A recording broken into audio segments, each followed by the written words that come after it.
말씀 예레미야 1장의 말씀과 20장의 말씀 두 곳의 말씀을 1장 1절부터 10절까지는 우리 한 절씩 교독하고 20장의 말씀은 한 목소리로 같이 읽겠습니다.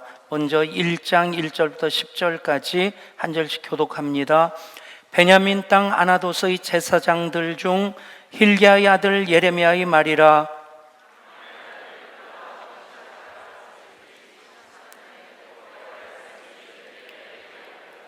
요시아의 아들 유다의 왕 여호야김 시대부터 요시아의 아들 유다의 왕 시드기야의 11년 말까지 곧 5월에 예루살렘이 사로잡혀 가기까지 임하니라.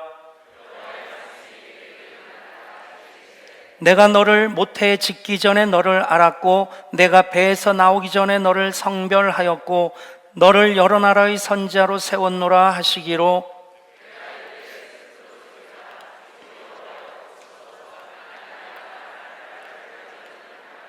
여호와께서 내게 이르시되 너는 아이라 말하지 말고 내가 너를 누구에게 보내든지 너는 가며 내가 내게 무엇을 명령하든지 너는 말할지니라.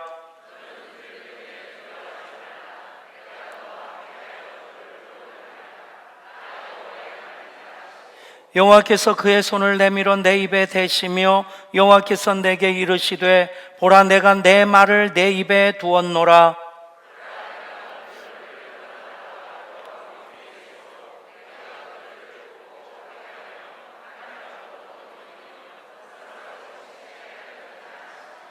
아멘. 20장 7절부터 9절까지의 말씀 우리 한 목소리로 같이 읽습니다. 여호와여 주께서 나를 권유하심으로 내가 그 권유를 받아 싸우며 주께서 나보다 강하사 이기셨으므로 내가 조롱거리가 되니 사람마다 종일토록 나를 조롱하나이다. 내가 말할 때마다 외치며 파멸과 멸망을 선포하므로 여호와의 말씀으로 말미암아 내가 종일토록 치욕과 모욕거리가 됨이니이다. 내가 다시는 여호와를 선포하지 아니하며 그의 이름으로 말하지 아니하리라 하면 나의 마음이 불붙는 것 같아서 골수에 사무치니 답답하여 견딜 수 없나이다. 아멘. 마태복음 16장을 보면 예수님께서 제자들과 대화를 나누시는 중에 사람들이 나를 누구라 하느냐 물으시고 그리고 너희는 나를 누구라 하느냐 또 물으십니다. 너희는 나를 누구라 하느냐 하는 그 질문에 베드로가 제자들을 대표해서 대답한 것으로 봐야 될 겁니다. 주는 그리스도시요 살아계신 하나님의 아들이십니다 고백할 때 예수님께서 참 기뻐하시죠. 바요나 시모나 요나의 아들 시모나 내가 복이 있도다. 이것을 내게 알게 하니는 혈육이 아니요 하늘에 계신 내 아버지시라. 내가 이 반석 위에 내 교회를 세우리니 음부의 권세가 이기지 못하리라. 아멘. 여러분 그 신앙 고백 위에 주님의 교회가 세워졌습니다. 또 주님의 교회인 우리들의 전제 조건이 무엇입니까? 베드로와 동일한 신앙 고백을 할 때에 우리가 교회가 되고 또 교회를 세워나가는 그 사명 가운데 거하게 될 줄 믿습니다. 우리 내 고백으로 함께 해볼까요? 주는 그리스도시요 살아계신 하나님 아들이십니다. 시작. 아멘. 그 고백을 하는 이들마다 주님의 제자입니다. 또 주님의 몸인 교회입니다. 그런데 예수님께서 사람들은 나를 누구라 하느냐 먼저 물으셨죠. 제자들의 대답이 무엇입니까? 더러는 세례 요한, 더러는 엘리야, 어떤 이는 예레미야나 선지자 중에 하나라 하나이다. 예수님을 직접 만났다면 그래서 예수님 하시는 음성을 듣고 예수님 하시는 기적을 보고 그래서 주님을 향해서 주는 그리스도시요 살아계신 하나님의 아들이십니다 고백한 이들은 교회로서 주님과의 동행하는 삶을 살아가게 되는데 아직 주님을 그렇게 만나지 못한 사람들, 그들은 뭐라고 합니까? 어떤 사람은 세례 요한이 예수님과 비슷한 시대를 살았죠. 또 메시지도 그 이전의 바리새인이나 사두개인과 다른 메시지를 선포를 합니다. 철저하게 주님 오실 길을 예비하는 자로서 광야에 외치는 자의 소리로서의 그 사역을 감당합니다. 그래서 예수님을 보면서 세례 요한을 연상하는 것 당연할 수 있겠다 싶습니다. 또 어떤 사람들은 엘리야라고 합니다. 갈멜 대첩 850명의 바알과 아세라 선지자와 혈혈단신으로 일마 단기로 맞서서 한 사람이 여호와 하나님 이름을 의지할 때 이런 역사가 일어나고 이런 결과가 나타난다 하는 생생한 증거를 보여줄 때에 바알과 하나님 사이에서 갈팡질팡하던 그 사람들이 여호와만이 하나님이십니다 고백을 합니다. 그 일을 이룬 엘리야를 예수님 보면서 연상한다? 그것도 당연할 수 있겠다 싶습니다. 예수님 많은 기적을 행하셨고 죽은 자를 살리시고 할 때에 엘리야처럼 기적의 사람으로 그렇게 연상되어지는 것 마땅한 일이라 생각합니다. 그런데 그 다음에 예레미야나 선지자 중에 하나라고 생각합니다. 그런 얘기를 합니다. 예레미야, 도대체 왜 사람들이 예수님을 예레미야와 같은 사람으로 생각을 했을까? 1절에 보면 예레미야의 프로필이 나옵니다. 베냐민 땅 아나도스의 제사장 중 일기야의 아들 예레미야의 말이라. 예레미야의 고향이 예루살렘 북동쪽으로 약 16km 떨어져 있는 아나돗, 서울을 중심으로 보면 의정부나 양주는 아니고 여기 포천 쪽이 그쪽이 북동쪽이니까 정북 방향은 의정부, 양주, 동두천, 연천 이렇게 가고 서북 방향이 일산, 고양, 파주 그쪽이고 어쨌든 그 정도 위치한 동네가 바로 아나돗입니다. 그리고 제사장들 중 hil기야의 아들이라 제사장의 가문에서 태어났다는 얘기입니다. 그래서 제사장 가문에서 뼈대 있는 집안에서 나름대로 제사장으로서의 그런 영적인 훈련들을 하면서 자라온 그 사람이 바로 예레미야라는 것이죠. 2절에서는 그 시대적인 배경이 나옵니다. 아몬의 아들 유다 왕 요시야가 다스린 지 13년에 여호와의 말씀이 예레미야에게 임하였고 요시야의 아들 유다의 왕 여호야김 시대부터 요시야의 아들 유다의 왕 시드기야의 11년 말까지 곧 5월에 예루살렘이 사로잡혀 가기까지 임하니라. 이제는 요시야, 시드기야 나오면 그 시대가 어떤 때인지 좀 감이 잡히십니까? 이제 대강 이렇게 느낌이라도 오면 성경을 잘 읽으셨다는 얘기인데 이 얘기를 배경 설명을 하려면 한참 해야 되겠지만 한마디로 얘기하면 가장 어려운 때였다는 얘기입니다. 이미 북왕국 이스라엘은 멸망했고 그리고 남왕국 유다가 풍전등화 같은 위기 상황 속에서 백척간두의 위기 상황 가운데 언제 멸망할지 모르는 그 시대가 바로 여호야김 시대, 시드기야 시대란 얘기입니다. 끝내는 시드기야 왕 때 포로로 잡혀가고 그리고는 멸망하게 됩니다. 그때 하나님께서 제사장의 가문에 태어난 예레미야를 부르셨습니다. 그리고 그 사역을 감당하게 하십니다. 그 사역을 감당하는 예레미야, 몸으로 사역을 감당하고 몸으로 그 고난을 겪게 됩니다. 그 예레미야가 그 지난한 사역의 길을 어떻게 걸어갈 수 있었을까? 어떻게 그 험한 사역의 길을 포기하지 않을 수 있었을까? 그 답이 바로 소명과 사명입니다. 사전적으로 보면 사명 그러면 맡겨진 임무, 사신으로부터 받은 명령을 사명이라고 합니다. 소명 그러면 임금이 신하를 부르는 명령, 2번 기독교에서 특수한 신분으로 봉사하도록 하나님의 부름을 이름을 이르는 말. 그러니까 소명 그러면 사전에도 기독교의 특수한 신분으로 부름받았다 하는 그런 뜻으로 명기가 되어 있습니다. 여러분, 우리 모두는 소명을 받은 사람들입니다. 목사로, 장로로, 권사로, 안수집사로, 교사로, 목자로, 찬양대원으로, 우리 관현악으로 다 부르심을 받은 사람들이고 그 일을 감당하는 것이 바로 사명이라는 겁니다. 소명 없이 사명이 있을 수 없습니다. 소명이 없는 사명은 자기 의와 자기 영광을 위한 일이 돼버리고 맙니다. 그런데 소명을 받았는데 사명을 감당하지 않으면 그것은 무익한 종, 불충성하는 종이 되는 거죠. 부름 받았는데 일하지 않는다? 그것은 악하고 게으른 종이 될 수밖에 없다는 얘기입니다. 소명이라고 하는 다큐멘터리 영화가 있습니다. 아마존에서 사역하는 강명관 선교사님의 그 사역을 담은 소명이라고 하는 유튜브 검색하면 짧은 그 다큐멘터리 볼 수 있을 겁니다.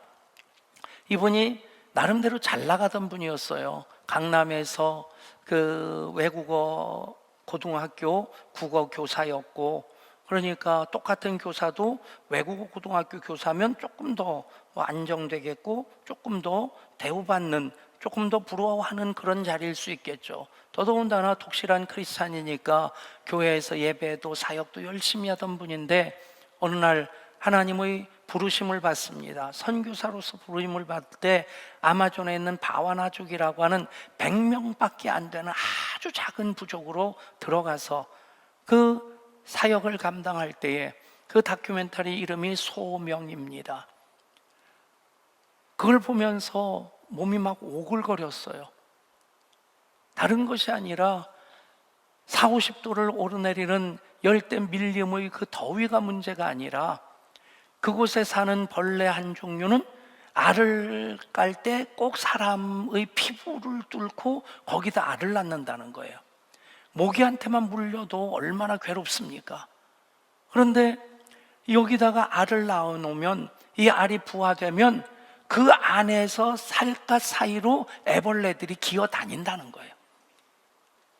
그러니까 잠자는 사이에 아니면 밭에서 일하는 사이에 이 벌레한테 물리면 여기 알이 쓸어 있는 겁니다.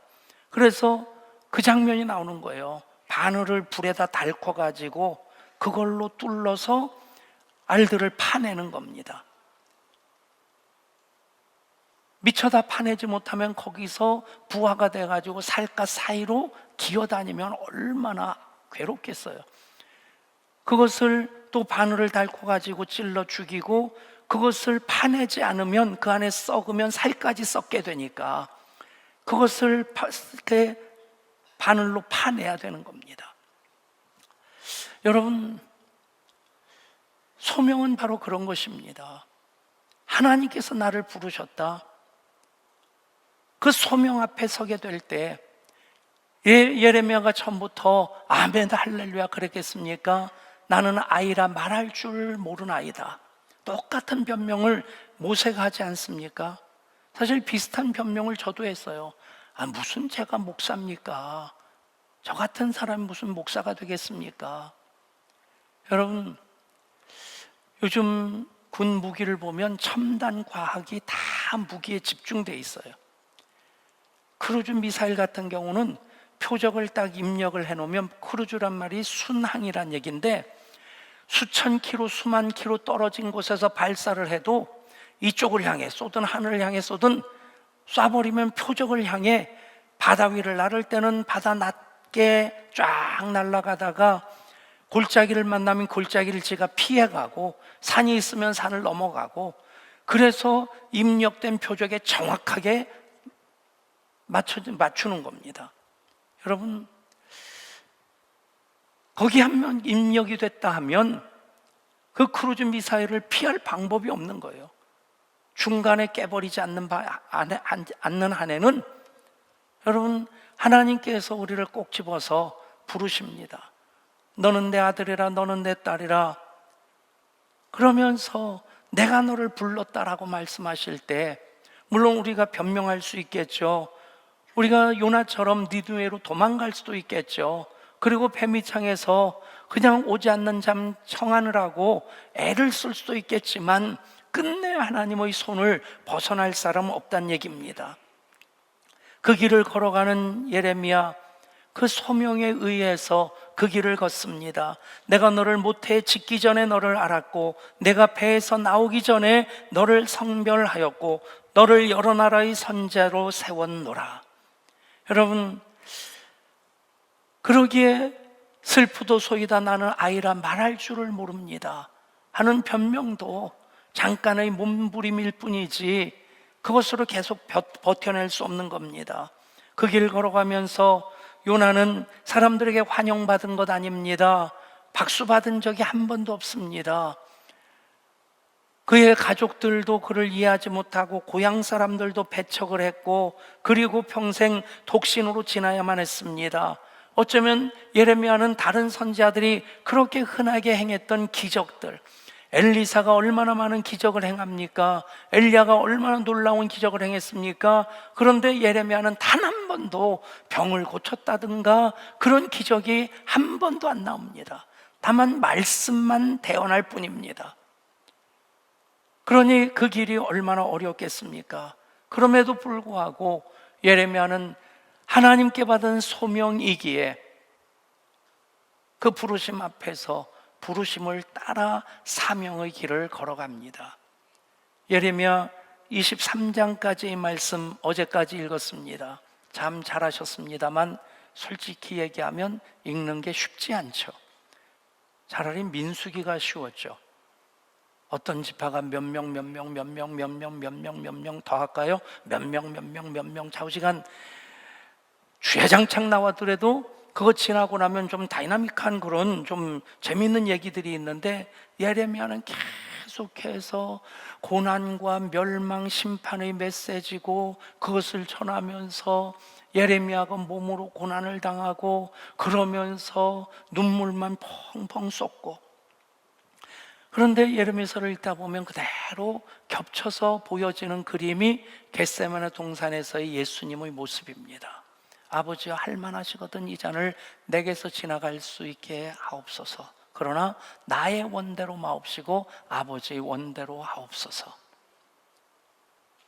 소명 앞에 선 예레미야, 소명을 따라 이 땅에 오신 예수님, 내가 좋고 나쁘고를 판단하는 기준이 그 중심에 있지 아니하고 모든 것 하나님께 그 초점을 맞추고 하나님 말씀에 어떻게 하면 순종할 수 있을까? 여러분, 그렇게 여러분을 부르셨음을 믿으시기를 바랍니다.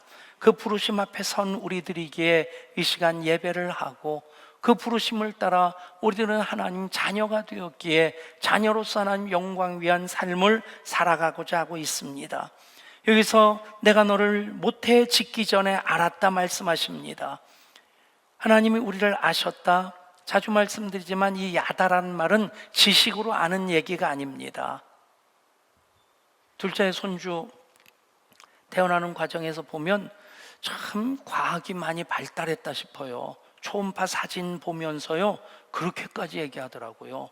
머리는 정상보다 1주 빠르고 몸뚱아리는 정상인데 다리는 1주가 짧대요. 그 얘기를 들으면서 띠끔하더라고요. 나중에 혹시 기럭지가 짧으면 할아버지 때문에? 라는 얘기 들을까 봐 그것 때문에 기도도 했어요. 하나님 기럭지 길게 해주세요. 근데 아니, 초음파 하나 가지고 사진 하나 가지고 그런 걸 다 재는 거예요. 여러분, 자세히 아는 것이 얼마나 자세히 아는지 그냥 양수검 산 거 가지고 어떤 유전적인 질병이 있는지도 다 찾아내고. 그러나 여러분, 내가 모태 짓기 전에 너를 알았다 하시는 하나님 말씀의 뜻은 사랑으로 관계를 맺었다는 뜻입니다. 아멘. 지난주에라도 그 말씀 드렸습니다만 우리가 예수님 없이 못 사는 사람일 뿐만 아니라 예수님도 우리 없이 못 사십니다. 아멘. 그것이 내가 너를 모태 짓기 전에 알았다 하시는 말씀입니다. 그 다음에 내가 배에서 나오기 전에 너를 성별하였다. 성별, 거룩하게 구별하였다 하는 것인데, 이 의미가 하나님께서 쓰시도록 구별하셨다는 뜻입니다. 여러분, 우리는 그렇게 성별된 하나님의 자녀인 것을 믿으시기를 바랍니다. 그래서 시간도 물질도 심지어는 먹는 것도 마시는 것도 다 하나님 영광 위해서 하고자 할 때에 그 하나의 것들이 하나님 주시는 은혜가 되고 복이 될 줄 믿습니다. 그러면서 하나님께서 열방의 선자로 세웠다고 말씀하십니다. 하나님, 우리를 열방의 선자로 세우셔서 하나님께서 우리를 사용하시고자 하십니다. 그 말씀이 내가 너를 모태에 짓기 전에 너를 알았고 내가 배에서 나오기 전에 너를 성별하였고 너를 여러 나라의 선자로 세웠노라, 이 말씀에 담겨져 있습니다. 여러분, 그대로 여러분 한 분 한 분에게 주시는 말씀이 될 수 있기를 원합니다. 그 말씀이 담겨져 있는 찬양이 있습니다. 나를 지으신 주님, 내 안에 계셔 처음부터 내 삶은 그의 손에 있었죠.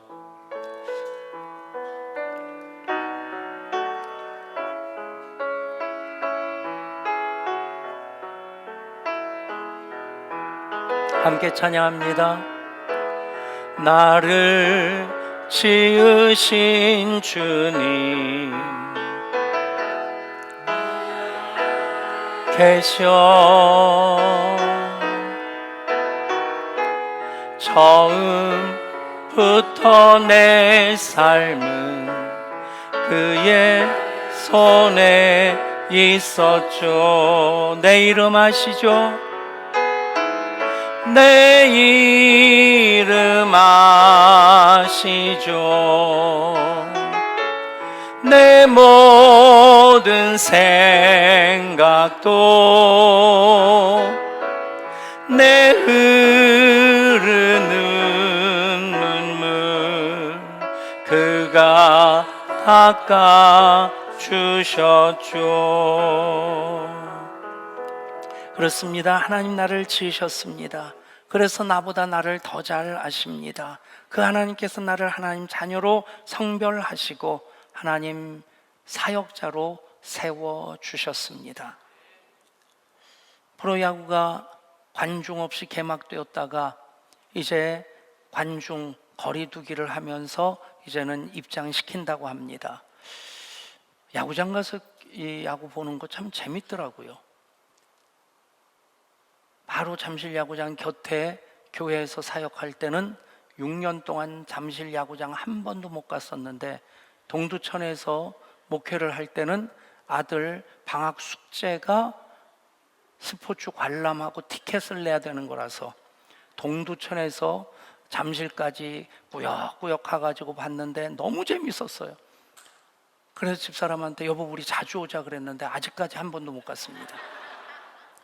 근데 프로 선수들이니까 야구로 먹고 사는 사람들이에요. 근데 공이 높이 뜬 공, 플라이 볼을 잡으려고 이렇게 하다가 그 공이 글러브 속으로 들어가는 게 아니라 옆으로 툭 떨어져 가지고, 그래서 실수하는 경우들 보면 거의 대부분 햇빛 속에 공이 들어가면 공이 사라지는 겁니다.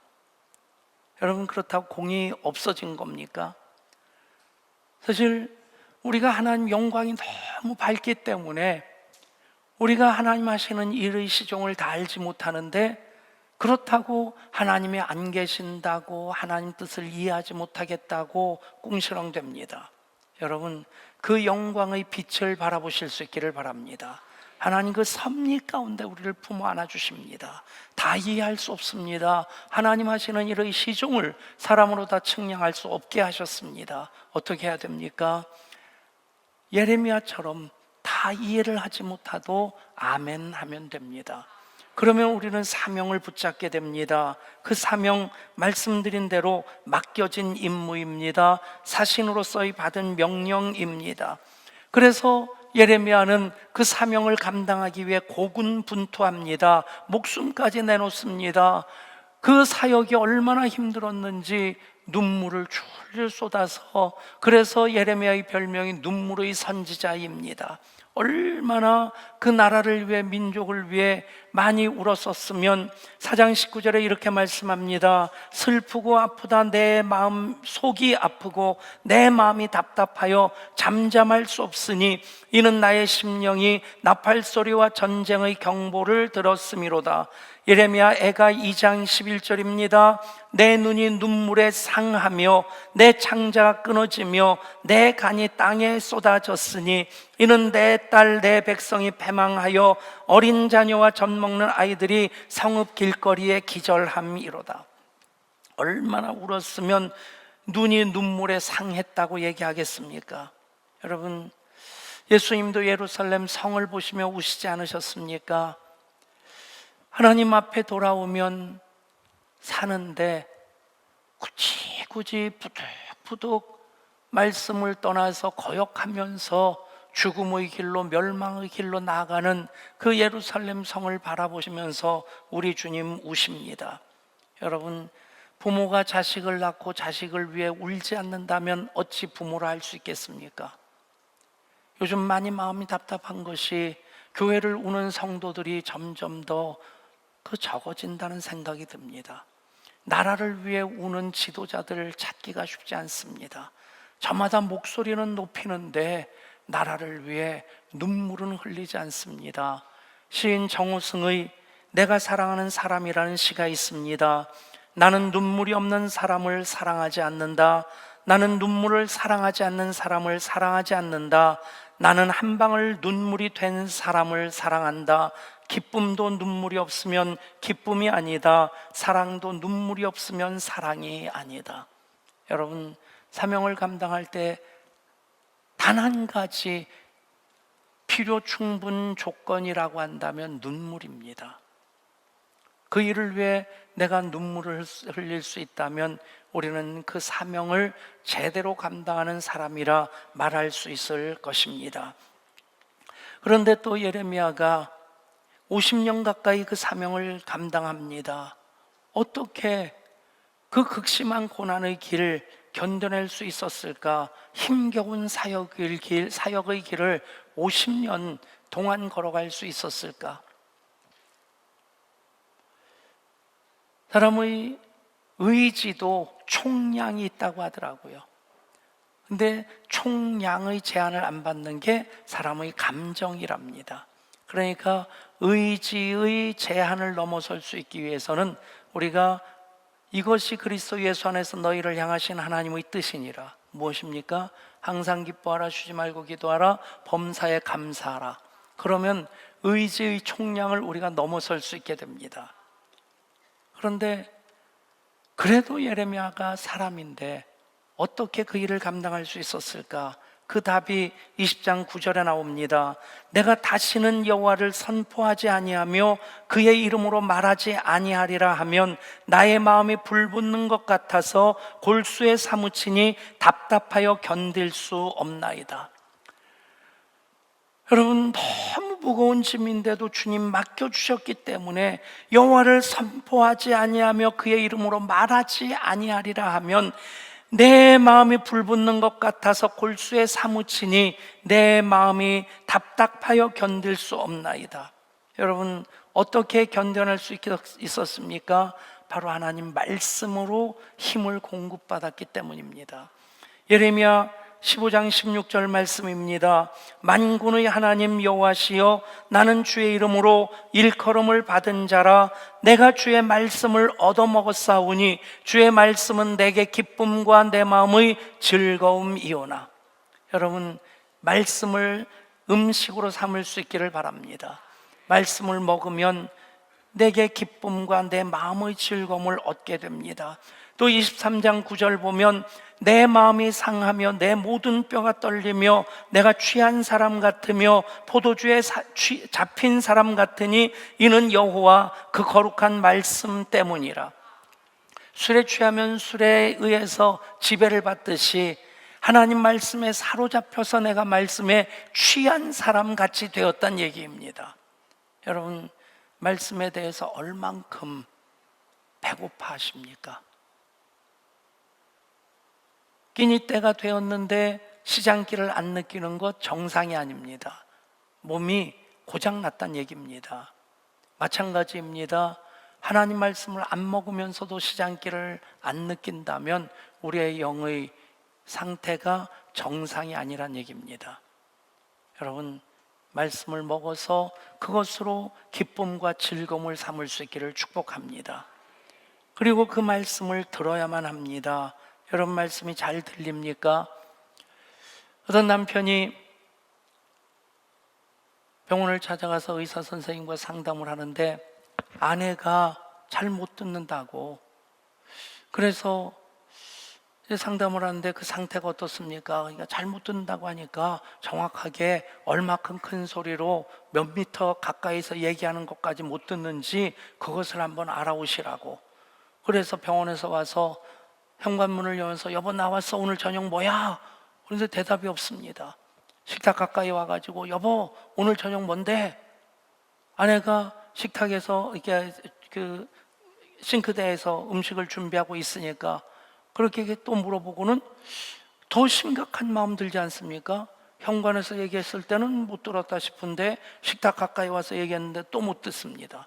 그래서 바로 뒤에 가서 큰 목소리로 여보 오늘 저녁 뭐야? 그러니까 아내가 갑자기 화를 벌컥 내면서 아니 내가 3번씩이나 얘기했잖아요.